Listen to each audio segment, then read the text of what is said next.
পাথর সরানোর কারণে আজকে তারা আমরা কথা বলতে পারতেছি। এখন সেই বাচ্চাদেরকে টার্গেট করে কথা বলতেও আমাদের হৃদয়টা কাঁপে না। যাদের কাঁপে না তাদেরকে একই পরিস্থিতির জন্য অপেক্ষা করতে হবে। এই সম্মান দিতে হবে।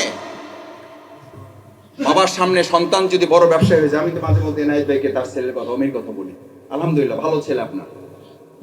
তো অমি যদি বড় হয়ে যায়, এটা কি বাবার দুঃখের কারণ না আনন্দের কারণ? এটা কি বলবে যে এই তুই আমার গর্বে ধরছো, তুই তোর মায়ের গর্বে ধর, তুই তো জানি তুই আমার পোলা, তুই বেশি বাড়াবাড়ি করবেন, এটা বলে কেউ? বরং সে যদি কাজে আগেই যায়, সবাইকে বলে, পরিচয় করাই দেয়, এই যে আমার ছেলেটা আলহামদুলিল্লাহ আমার চেয়েও সে ব্যবসাটা এখন ভালো বুঝে, আল্লাহর রহম, দোয়া করবেন আমার ছেলেটার জন্য, বলে না বলেন?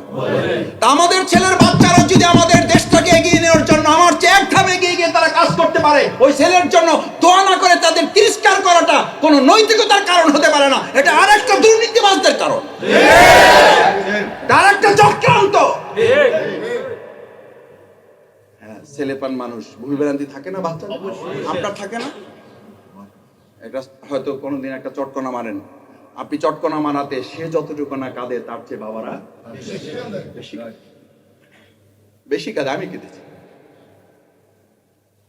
আমি শুধু না, আমরা সবাই কাঁদে। এই জন্য আমার এক শিক্ষকের কথা ছিল যে শিক্ষক তার ছাত্রকে পিটিয়ে এসে তার নিজের শিক্ষক রুমে এসে চোখের পানি ফেলে না, ওটা শিক্ষক নামের কলঙ্ক।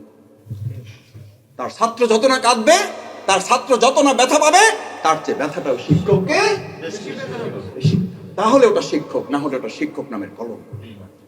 আজ আমাদের দেশে যারা রাজনীতি করেন, আমাদের এই ছেলে সন্তানগুলোকে, যে বাচ্চাদের কারণে নতুন আরেকটা বাংলাদেশ পেয়েছি, তাদেরকে আদর, যত্ন, স্নেহ, ভালোবাসা, দোয়া, শাসন দিয়ে তাদেরকে এগিয়ে নিতে না পারলে আমরা ওরকম ব্যর্থ বাবা হিসেবে পরিচিত হব। এই দেশকে এগিয়ে নেওয়ার দায়িত্ব আমাদের আছে, এদেরকে উৎসাহিত করা, অনুপ্রাণিত করার দায়িত্ব আমাদের আছে। মুহাম্মদ রাসূলুল্লাহ সাল্লাল্লাহু আলাইহি ওয়াসাল্লাম বেদুইনকে যদি এগিয়ে দিতে পারেন, ও তো ইমানদারি ছিল না। আর আমাদের এই ছেলেগুলো এক একটা উজু করে বের হয়েছে, বাবা মার কাছ থেকে বিদায় নিয়ে গিয়ে শহীদ হয়েছে,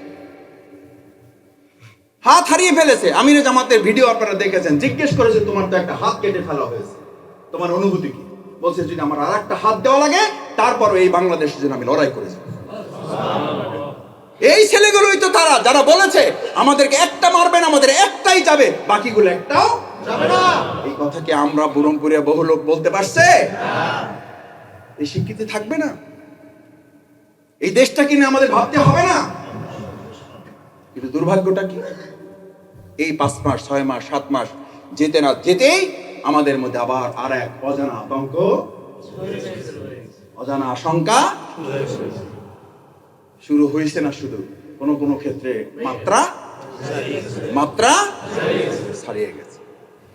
আমি গতকালকে এলাকা থেকে এসেছি, আমাকে বলে যে মাসুদ আগে এক জায়গায় দিতাম, এখন 3 জায়গায় দেওয়া লাগে। আগেই ভালো ছিলাম, আমাকে সেটেল ছিল, একজন নিলে শান্তিতে থাকতাম। এখন 3 জন এসে বলে, পরে সে এসে বলে যে এরপরে কেউ আসলে আমি জানি না, দায়িত্ব আমার না। কি এত অদ্ভুত জগতে পড়েছি। এই দৃশ্য কি শুধু আমার এলাকা? সারা বাংলাদেশে এই দৃশ্য। আমরা আশা করব আমাদের এই শহীদদের রক্তে রঞ্জিত এই বাংলাদেশের নতুন স্বাধীনতা, দ্বিতীয় যে স্বাধীনতা, এটাকে আমরা আমাদের যা যেখান থেকে প্রয়োজন আমরা এটা দিয়ে এটাকে সুরক্ষিত রাখবো ইনশাআল্লাহ।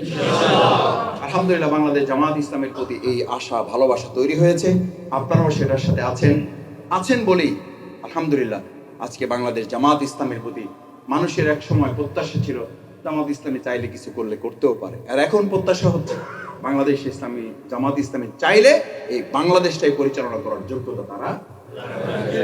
এই প্রত্যাশা, এই ভালোবাসা, এই দাবি, এই চিন্তা, এই দৃষ্টিভঙ্গি তৈরি হয়েছে না হয়নি? এটাকে শুধু এই জামাতের কয়েকজন লোকদের মধ্যে আপনি নিজে প্রমাণ করার জন্য, আপনারা নিজেরা হয়তো প্রমাণ আপনাদের কাছে থাকতে পারে, থাকার কথা। আমি মাঝে মধ্যে রিক্সাওয়ালায় উঠি, ইচ্ছা করে সিএনজিওয়ালা জিজ্ঞেস করি, ভাই এবার ভোটটা কিন্তু, আমি ইচ্ছা করেই বলি ভোটটা কিন্তু অমুক জায়গায় দিন। কয় না। আমি বললাম কেন? কয় না, এবার ওই যে একজন আপনাদের সাদা দাড়িওয়ালা একটা লোক আছে না, কথা বলে, ওনার কথা আমাদের হৃদয় গাইতে গেছে।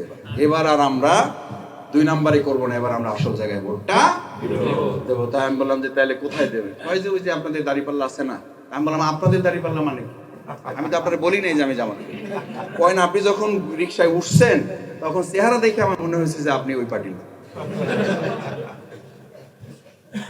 এই কথা বলার লোক খালি রিক্সাওয়ালা একজন? আলহামদুলিল্লাহ। তাহলে আল্লাহ তাআলার দায়িত্ব হচ্ছে, শেষ কথা যেটা বলতে চাই সম্মানিত ভাইয়েরা, এই যে আমাদের এক বিরাট আমানতের নিয়ামত আল্লাহ তাআলা দান করেছেন। আমানতের হকটা কি? হকটা হচ্ছে ওই আমানতটা, ওই নিয়ামতটা যখন কাজে লাগাবেন, লা ইন শাকারতুম লা আযীদান্নাকুম, ওটা আল্লাহর কি করে দেবে। এখন আমরা কি চাই, এটা বাড়ুক না কমুক, নাকি স্থিতি থাকুক? বাড়ুক। যদি বাড়তে হয় তাহলে এটাকে কাজে লাগাতে হবে। দেখি ইনশাআল্লাহ, ইনশাআল্লাহ পারবেন। আমরা সিদ্ধান্ত নিয়েছি বাংলাদেশ জামাত ইসলামী 2025 সালটাকে, আমরা ক্ষমতায় নাই কিন্তু বহু লোক কারণে অকারণে, ষড়যন্ত্র করে হোক, ভালোবাসার কারণে হোক, অন্তর থেকে হোক, বুঝে হোক না বুঝে হোক, প্রচারণা চলতেছে জামাত না, জামাত দেশ চালাইতেছে। আছে না নেই? কেউ শত্রু দাবি করে বলে, কেউ আবেগের কারণে বলে, কেউ বুঝা বলে, কেউ আলহামদুলিল্লাহ মুখ দিয়ে যেহেতু বের হয়েছে, আমার ধারণা আল্লাহ এটা কবুল করবে। কেন কবুল করবেন আমি বলি আপনাদের, শেষটা বলেই, মুহাম্মদ রাসূলুল্লাহ সাল্লাল্লাহু আলাইহি ওয়াসাল্লামের শত্রু ছিল যারা তাকে হত্যা করতে আসতো, তারাও তাকে আলামিন বলে ডাকতো না? ডাকতো।